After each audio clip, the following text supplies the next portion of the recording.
Lendir yang selalu ada di tenggorokan. Lendir kalau sifatnya dingin obatnya panas. Kalau sifatnya panas obatnya dingin. Tapi secara umum lendir itu bisa menggunakan seujung jari kelingking kencur segini nih. Kencur tahu? Segini. Kemudian dikunyah.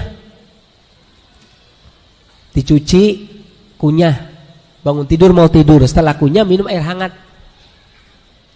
Ini mengatasi gangguan lendir dan ngorok.